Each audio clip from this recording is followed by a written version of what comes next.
trap. Welcome to the trap. Welcome to the trap. Welcome to the trap.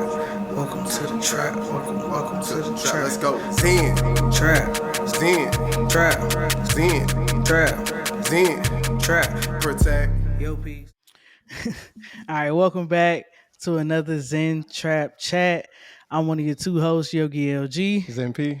And I just kind of want to start with our purpose or our mission here at Zen Trap. Our purpose is to guide and inspire listeners to be accountable for their overall health while sharing our perspective and journey to do the same through continuously seeking internal peace to maximize our potential and the service of others. All right, so we got a fantastic episode today. Can't wait for you all to see this. Zen P, let them know what we got today. Well, we have a very special guest and friend and college alumni and high school alumni for me. We have Dr. Paige Brown with us today. I'm not going to run through her resume because here on the Zen Trap, we like to give our guests the chance to kind of discuss their life story so we can hear about maybe some things we didn't know about and some things that they may want to mention and not mention. And that could be accolades, it could be family, it could be whatever they want to mention. So Paige, we would like for you to just give us your life story in 2 minutes. There's not going to be a clock up, so you're not going to feel pressure of that. We might put our hand up if you're kind of going over, but we don't want you to feel like you're rushed. We don't want you looking at the time and stuff. So you can start from birth until now on just like who you are, what you're about, and what you want to share about your life story. Okay, thank you. Thank you all for having me. I'm excited to be here. I know it's going to be fun. So I am Paige Brown. I'm from a small town, Ahoskie, North Carolina. It's a really, really small A-town. So I grew up there. If you go to Walmart, you are for sure to see someone you know. So that's just how small it is. A small country town. Grew up with this guy right here, Paris. Had some fun times there. Raised with both parents. My sister and I went to Hereford County High School. I was involved in a lot. I was a cheerleader. I ran track. I was SGA president. I think that was part of my mom because she wanted us to always be involved in something to keep us out of trouble. I think that impacts me today, though, because I don't know how to be still and to just relax and not do anything. But I'm glad she did it because it definitely kept us out of trouble. From there, once I graduated from high school, I went to North Carolina Agricultural and Technical State University, Aggie Pride. Aggie Pride. Majored in electrical engineering. When I went there, I had no idea what electrical engineering was. I didn't know what I wanted to major in, and I had an uncle who majored in engineering at A&T. I had an older cousin who I looked up to who majored in electrical engineering, and so it was like, okay, maybe that's the way to go. I did know that I wanted to go to A&T. I was in this program called MSCN, Math Science Enrichment Network, where I went to a Saturday academy at Elizabeth City State University every Saturday. Paris, did you go to? Yes, I was there with you. Yeah. That was fun times on that. Y'all had fun. I did not like school on Saturdays. But yeah, so we went on a trip one summer to A&T with MSCN for like competitions and stuff. And I fell in love with the campus, and that was 6th grade. And it was like, I wanted to go to A&T from 6th grade. Didn't know what I was going to major in, but it was A&T. So I went to A&T, majored in electrical engineering. I was also in the band, Golden Delight. I was a majorette. Twirl the baton and dance. Band took up a lot of time, so y'all probably didn't see me that much sometimes. No. Once you got like further into like junior senior year, we saw you more. But like she came around freshman sophomore year, I ain't never seen Paige. Yeah, band had me in the chokehold. But once I started getting into those higher level courses, I had to spend more time in the engineering building. So I pledged AKA there, had a great time at A&T. I loved it. So many memorable moments with y'all too, like in class, outside of class. We had a good time. Graduated from A&T, went straight to work. I went to work for the federal government. Any of my views expressed here do not reflect the federal government. Just want to put that disclaimer there. These views are mine and no one else's. I feel that. So I went and worked for an agency that built aircraft systems for the Navy. And that was very challenging for me. I was in Southern Maryland, St. Mary's County, Maryland. It's in the DMV area, but it's not. It's really, really far. It's country. There are Amish people riding on a horse and buggy. Not too many Black people there. So it was very challenging for me because people treated me like I wasn't supposed to be there. I started out in a development program and they gave me busy work. So I did rotations with different groups, and each experience was different. I had some good experiences, but mostly it was hard. After I finished the development program, I had a lead systems engineer role, and I was on a team of all white men. And like even the logistician or person who wasn't an engineer, he would like micromanage me and ask me about my work where that was not his expertise. And he yelled at me one day in the office because I booked travel without consulting with him because he wants to ride together and do everything together. And I had to be stern with him, like, because I was like, at that moment, I wasn't taking any more of that. And after that, this lady comes up to me and was like, good, I'm glad you spoke up and said something. So I think I started to get some confidence then, but it was like several years went by, like in the beginning, where I really didn't say anything, and I let people do whatever they wanted, and I was just chilling. Okay, whatever. I just do this busy work just to get by. But I was involved with the National Society of Black Engineers, and that took me away from that environment because I really hated it, y'all.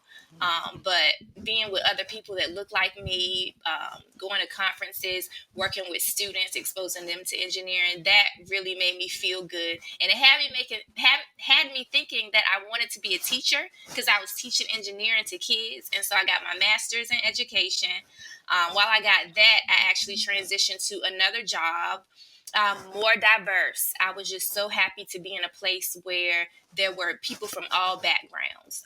Still encountered challenges there because engineering overall is mostly composed of white men, and Black women are a minority. I feel like I'm talking too long because Hey, do I I need was to gonna wrap say it that up? in it. No, just Look, go just ahead talk. now. You Just tell already, us whatever we you want to here tell us now. about your life. We That's here it. We now. cool. This is very interesting. Yeah. So yeah, I was happy. People actually were coming to me for my expertise, and that was like shocking to me because I wasn't used to that. And it was really a confidence builder and made me feel like I could do this. Because at my first job, it had me thinking, maybe I don't want to be an engineer. I can't do this. But when people like felt like I had knowledge and they were coming to me for that knowledge, it made me feel good. And it made me really want to be there. So I enjoyed my time there. It was not without challenges, though. I had people question my work, but luckily I had a mentor. Mentoring has always been something that, like, even from my A&T days, they said, get you a mentor. So I had a mentor, and they reached out to him asking about my work. And he replies to their email, copies me on it, and is like, yeah, her work is right. And like I'm like, yes, he stood up for me, copied me on the email, and then they looked dumb. Um, but yeah, I had someone there call me a bitch. Um, didn't know how to address that initially. It was I was standing in the hallway and I asked to speak to this person about somebody in leadership, and they said we'll tell the people that you're being a B word, and he kept walking off. And I went to a coworker's office and told her what happened because I was like dumbfounded, like I couldn't believe he said that to me, a white man, and she started crying, and so that made me emotional. I'm very emotional. That made I'm me sure. emotional. And I went and told my supervisor what happened. She was very upset. I went and talked to the union about it, and they were like, you need to confront him about it and let him know that that was inappropriate. He shouldn't have said that. And then once you do that, then we'll talk about the steps you can take to address the issue. So I confronted him about it with my supervisor present because I did not trust him anymore at that time. And I thought I was going to be emotional, but this man breaks down and starts crying. And I'm like, what in the I would have world? been Like, mad. I would have been mad. He started yeah, crying. like I What? was confused. Like, I don't know if he was scared or he was like I don't know. He wanted me to feel sorry for him, and he started giving excuses and stuff, or he was scared I was going to tell, and I don't know. But it was just weird. Um, and so I told his supervisor what happened. I didn't file like an EEO complaint or anything like that because I just didn't want to go through that process. I don't really know what happened to him. But yeah, whatever. That happened. He was nice to me after that. I asked for stuff and that had to be sent up to him for approval. He would approve it like in a hurry, I bet quick. you saved his job. He's scared. um, I'm debating on if I should say that he got what was coming to him. I'll say that because the behavior continued. And I will say that looking back on it now, I would have went all the way. Knowing what I know now and just growing as a person, and I've completed my PhD in engineering education, and I've studied race and gender and looked at the historical makeup of engineering and how blacks weren't even allowed to participate in engineering and change. How can we change things? And I feel like looking back, if I would have spoken up, I could have helped prevented more people. Like if I would have went all the way to EEO, I could have potentially prevented more people from going through some things. But it took other people to go through some things for some real change to happen. But it did happen. And so now I've transitioned into a new role with another organization where I am a diversity, equity, and inclusion officer, helping to ensure that the workplace is equitable and inclusive for all That's people. dope. So I'm really passionate about that because of all the experiences that I have gone through, especially for Black women in engineering. Because I mean, I'm a Black woman and I really feel for it. I also wrote a book. I didn't say that, but You wrote a book. You wrote a book. yes. It look Where's like the this. book? I got it. I got it. Don't worry. You Don't got worry it. about it. I got it. I got it. I got it. I was gonna pull it off the Yeah, I shelf, got Shameless a plug. signed but copy. yes.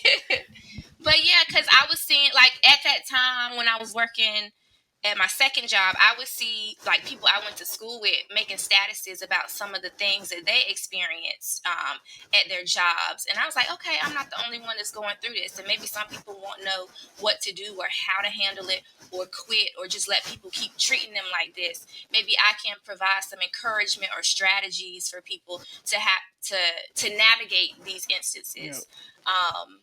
So yeah, that's why I wrote a book. I, I did it before my PhD program.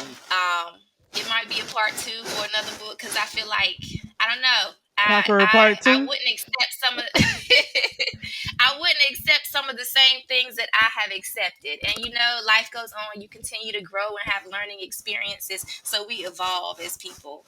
Absolutely. All right. Thank you, Paige, for that. Like that was very good, very encompassing of like your book and your life. So I really appreciate you sharing that. Speaking of the book, what made you want to write a book? Like I said, it was just me thinking about other people and how some people may quit and when you can actually stay at a place and thrive. And I wanted to let other people know that they're not the only ones going through this and that they can overcome challenges at work. I will say that while I encourage people to try to continue and find a resolution, it is okay to leave if a workplace is toxic or is not doing you any justice. Like if it's not serving you, leave. You shouldn't be having mental issues because of work. Um, so there are definitely times when you can leave. As you mentioned about just for majoring in engineering, we all know it's a white male dominated field, just especially depending on the geographical area that you go to. What would you say is one of the like, or some of the biggest challenges you face with that being in those spaces? Right. Just like being in meetings, people talking over you or not listening to you. Mhm. Um, Ignoring you, not believing what you have to say. That's difficult when somebody doesn't think what you have to say is valuable. when we as Black people, Black women, have valuable contributions that we can give and perspectives that, like when it comes to as engineers designing things, we have perspectives that are important, and that could mean a lot, especially when you talk about bias and creating products that deal with people's lives, right? Like we see things all the time about bias in algorithms. I think they're like I think it's in California or somewhere. They have like not electronic, but like algorithms that can find criminals and things like that, and a lot Mhm. of those are biased towards Black people.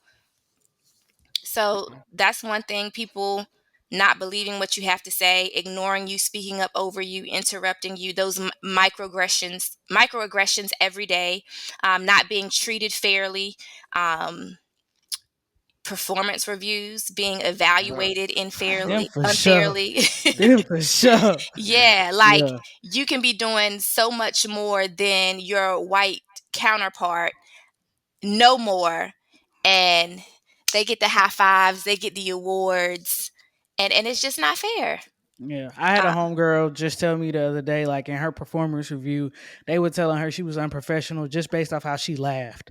And she's like, I'm just a jovial Black girl that just like to laugh. And why does that have to be a part of my performance review? So I totally understand what you're saying. I think even Black men and women see that sometimes. And yeah, but it's crazy that it's like triple layered for y'all in this yes, field specifically because it's like you're a woman, and then women have right. challenges already, and then you're a Black woman, yep, and then you're yep, in a technical field. yep. That's Now here's Dr. Paige Brown. What you're talking about, Paris, is called intersectionality.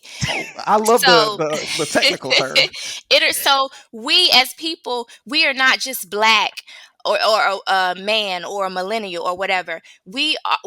Our identities are composed of multiple intersecting identities that impact how people see us in the world, treat us in the world. So I'm a Black woman. I am a mother. So that impacts how people view me. Like once I have my kids, is she going to be able to perform the same way as before she had the kids?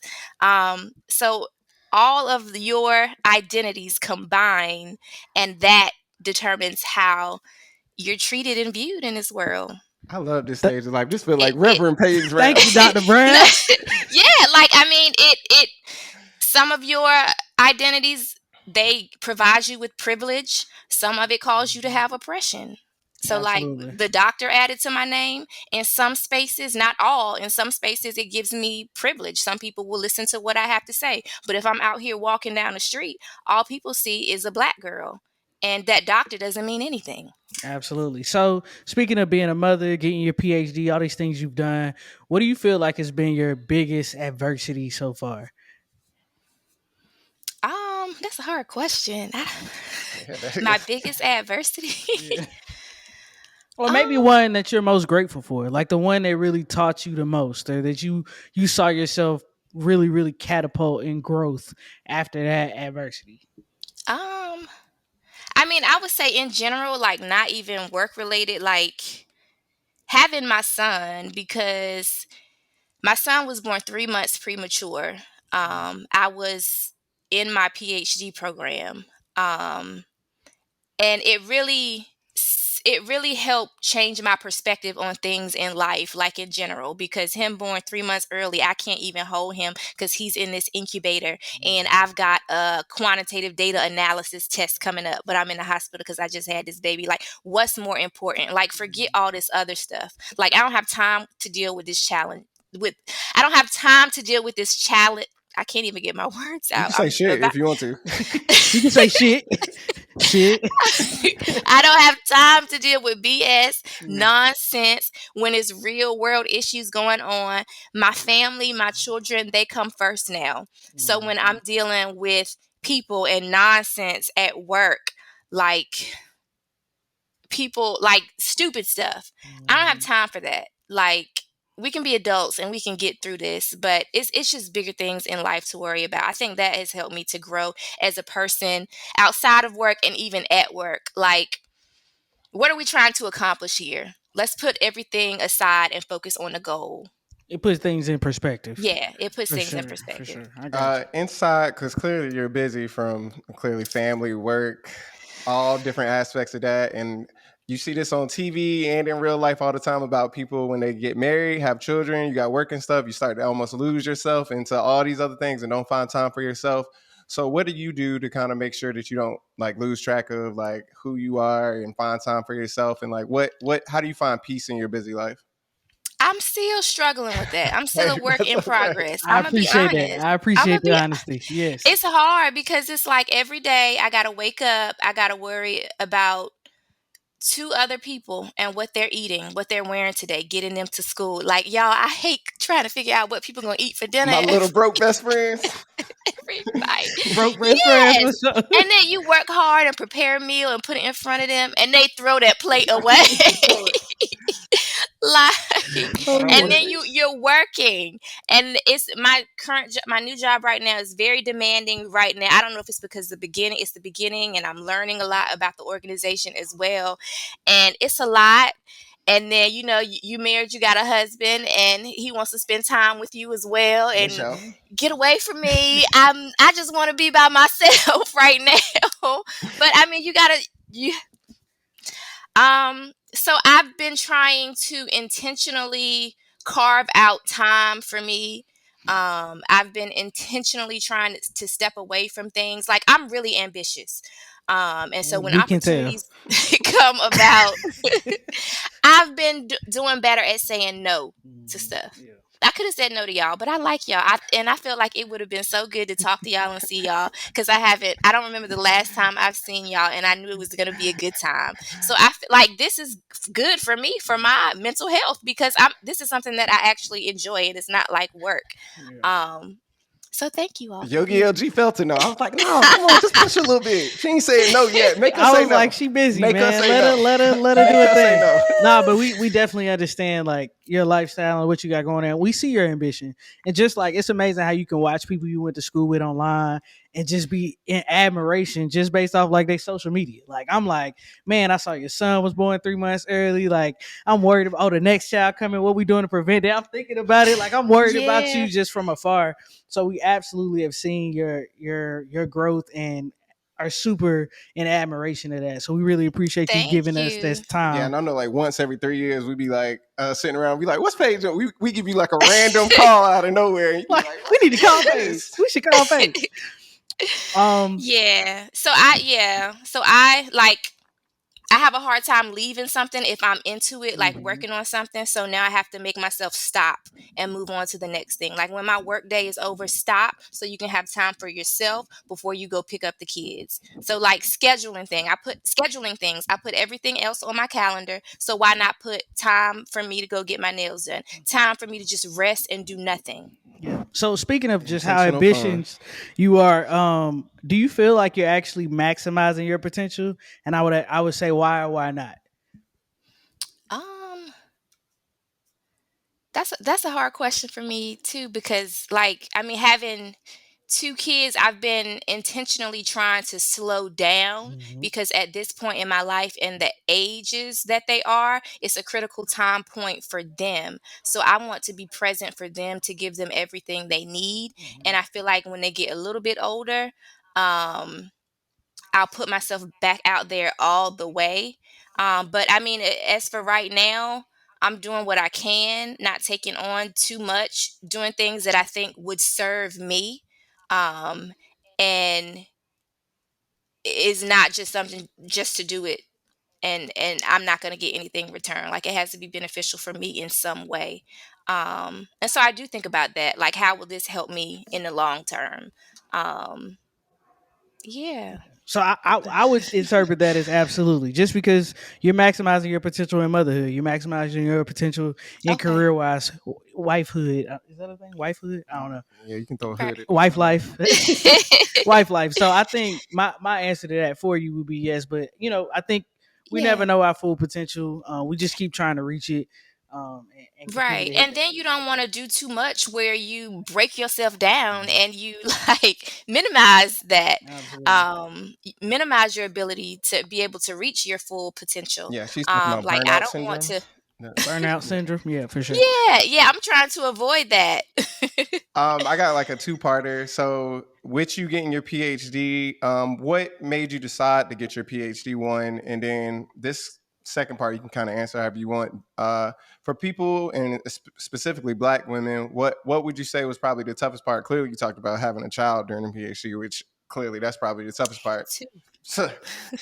So, and I guess excluding that for people who aren't doing that part, what would you say was the toughest part of getting your PhD? And like, do you have any advice for Black women in technical fields, or not even technical fields, Black women that just want to get higher educational degrees?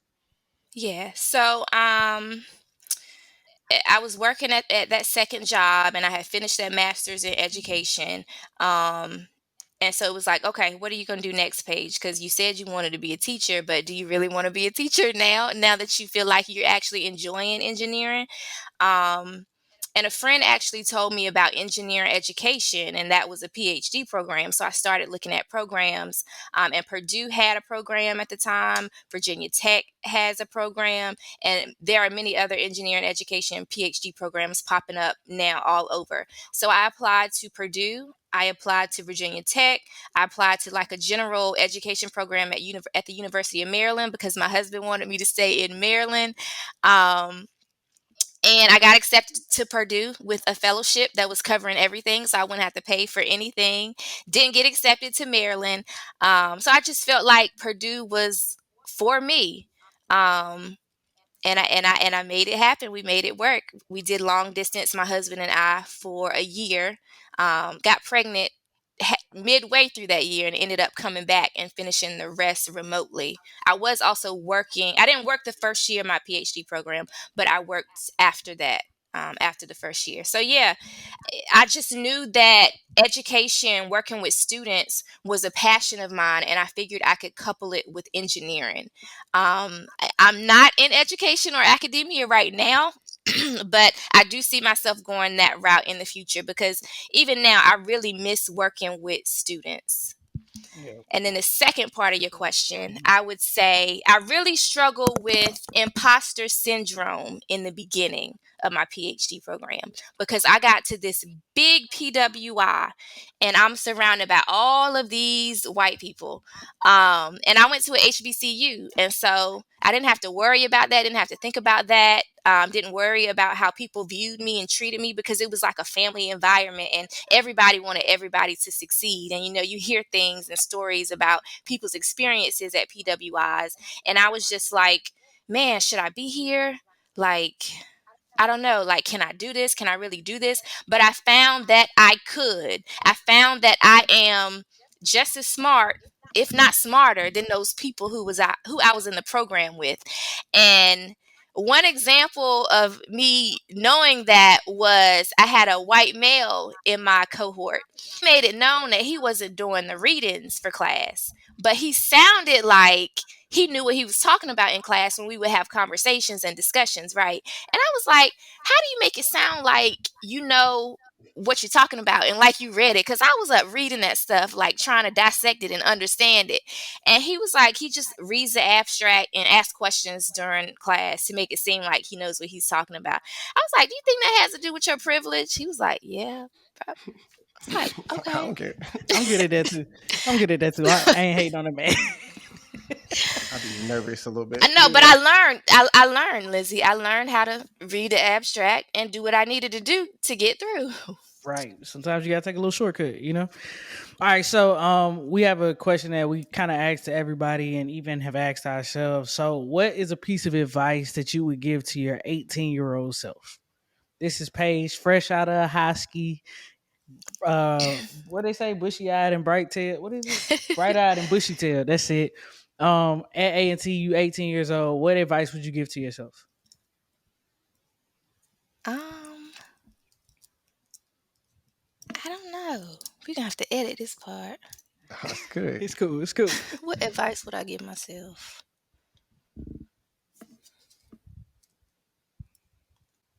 I don't know. I mean, I would just say She was doing everything her is. damn thing back then. She was good. She was on point. She was on Good. point. I don't need no No, advice. but I will say, like in high school, Paris, my senior year was the hardest year for me ever because you don't know all I that don't know much nothing about privilege. that. Yeah, high school. Yeah, I was just around. He you I was just he around. was blind. I was ready to no. go.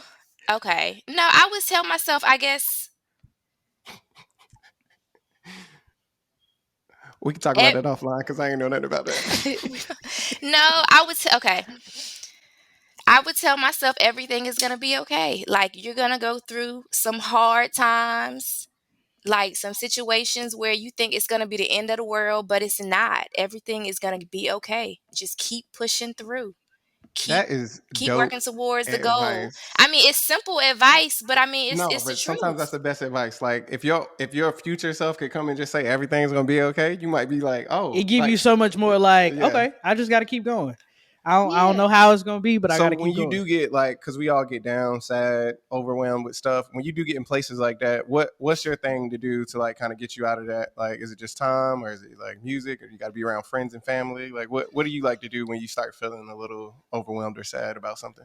I cry when I'm really, really, really overwhelmed. That's I fine. That's cry, good. That's and fine. I just like, I don't know, I have to reground myself.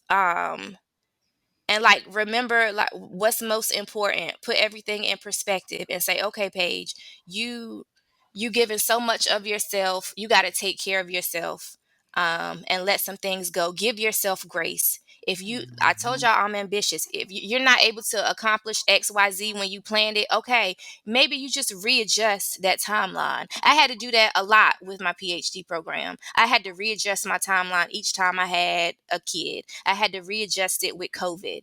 Yeah. Um, Opportunities came about and I couldn't do them. I had to just say, no, I can't do it right now. I have too much on my plate. My graduate advisor, she told me big opportunities. They come along every 2 or 3 years. So don't be discouraged because something else will come along.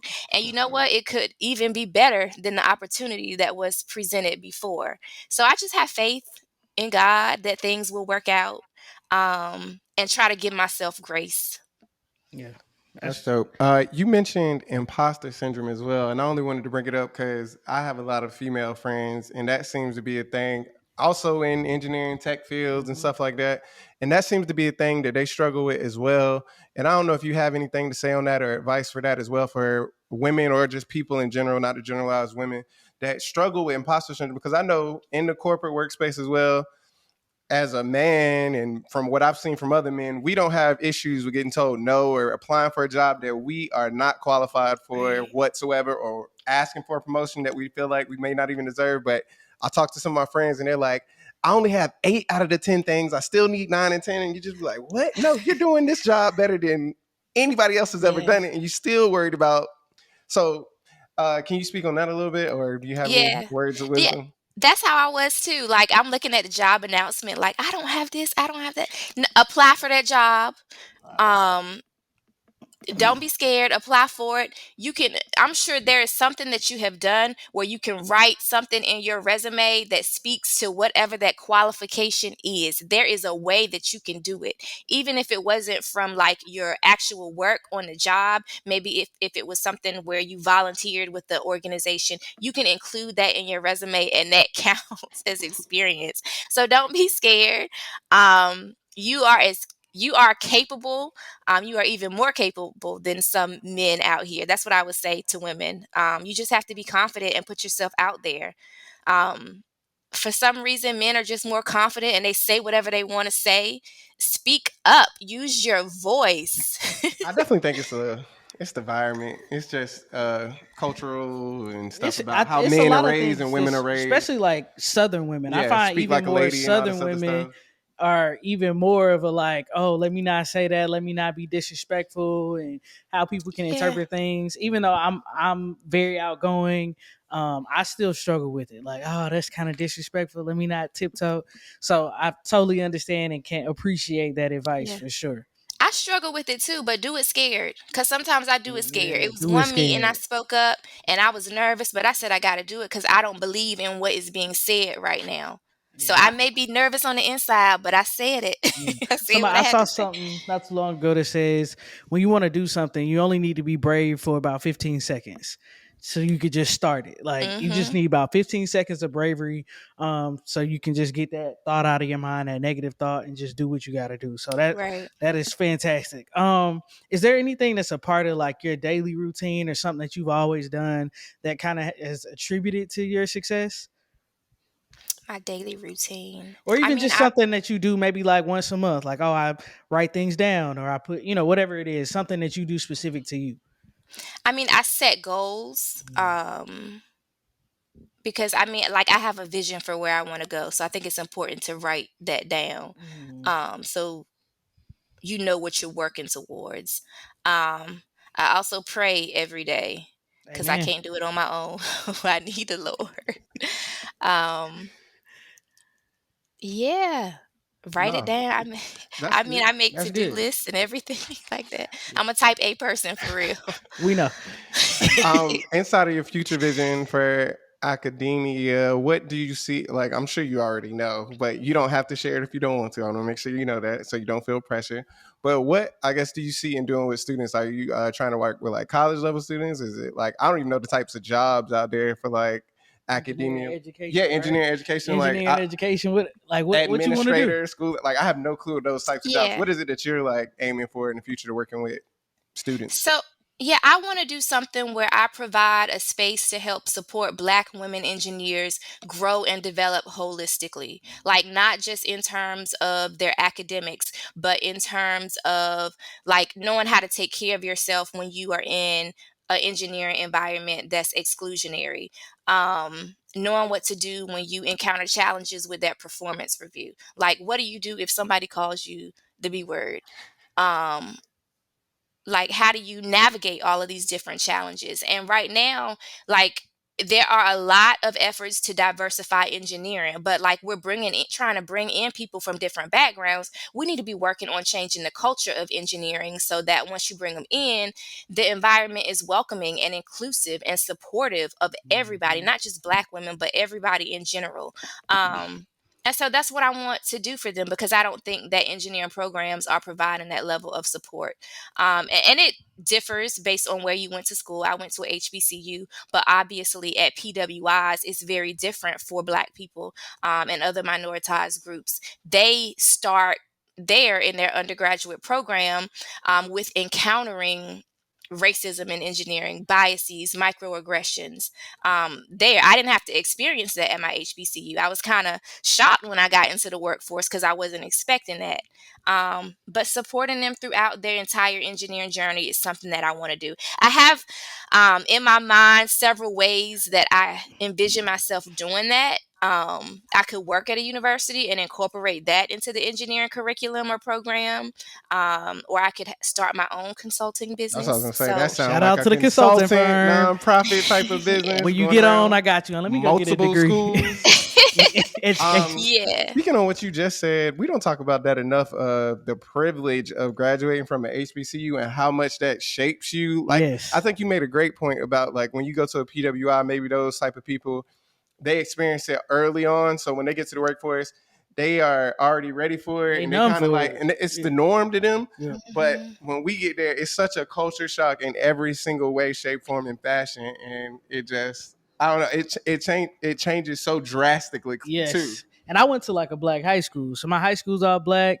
My college was all Yeah. black. When I hit the workforce, I was like, oh, I'm blackity black, black. Y'all gonna see all of this. So we even talk about like code switching and stuff. Like, I don't really like the Yeah. code switch. I don't feel like people can get accustomed to how I talk unless I talk that way. But I also don't want to be viewed as unprofessional. So it's definitely a big challenge that people face when you get into that workforce that you don't have to do in college at HBCU for sure. And that's another issue right there, professionalism. What's Come on professionalism? now, define it. European standards of Right, professionalism? right. And they can't define that on my performance review for sure. Right. Your work speaks for itself. Right. So we got Like, I think one more question that did you have anything else? I'm gonna Nah, I ask just the compliment when y'all was question. saying that, I just feel like I've been hanging around too many black women just because like I came to work like this one time and my boss touched my hair and I felt some kind of way. Like he just did a little, and normally I wouldn't even care, but I got so many black women in my head. Don't you let him touch it. That's your crown, King. That's your crown. Go ahead. Right. Another good question that we like to ask people, and it really gives us insight on what makes you happy, what brings you joy. What is the best compliment you can receive from someone? Like, what's your favorite compliment to hear when someone says, "Oh, Paige, you are so this or so that"? What one just warms your heart? Oh, Paige, you really helped me out. That meant a lot to me. Mm, Cause like I want to know that I can help people wherever they are. Like I don't know. Like it makes me feel good to help other people yeah. who are in need. Well, Dr. Brown, we are grateful and appreciative of your most valuable resource, which is your Your time. time. Yes. I will say this to kind of close out. I don't know if you know this, and I feel like I told you this, but I don't know if you know. Um, when choosing a college, I was stuck on going to NC State. Paige is the reason I went to A&T. Like, Oh wow. For she, You real? you, helped it. You helped I him out, look. You can Paige. probably look on Thank you. Facebook; it's still there. I was messaging you about something, and I don't remember. Or I made a no. This is what happened. I made a Facebook status just about college or something, and I said something about NC State, and you messaged me immediately and was like, "Paris, you're not going to A&T?" Like, and I was like, "What?" You was like, "You need to go to A&T because of this, this, and this." And then of course I got into the home program and stuff, and I know about like the stuff Mhm. that helped me with that with your family and stuff, of course too. But like literally, your message is what made me literally change my viewpoint because of course we went to high school with all black people as well, and I was just thinking like I wanted the opposite. I want to go to PWI and I want to try because I think I thought our high school didn't prepare us for college until I got to college, and Right. I was like, oh man, we're more than prepared. Like we are so thank you for helping me make one of the best decisions of my life and go to You're HBCU. welcome. Now see that right there makes me feel good. That right. There it is. There it is. Yes, I'm gonna have to go back and find that message. It's in there. All right. Well, Oh that's all we have. Unless Do you you have have something else, anything else you want to close you can out with? no, please shameless just thank plug. you. Anybody, please go Yes, get We'll the put the go get my book. Amazon It's book. on Yeah, we'll have it in the Amazon. profile when we post this episode for sure. absolutely read the book. Great book. Very good points. Some of those things I've done, some of those things I haven't, and will plan to do in my career path. So, We're ready for Conqueror 2 yep, Conqueror Two Yes, coming part soon. two. to go along with the consulting business. We manifesting all that for you. Yeah. We love that. Yeah, no, but thank you. I love y'all. Thank you so Yeah, much for having All you right, me. this has been another episode of the Zen Trap. If you can't do nothing else, make sure you protect your peace. and protect your energy. This is Zen Trap. We out. We out. Welcome to the trap. Welcome to the trap.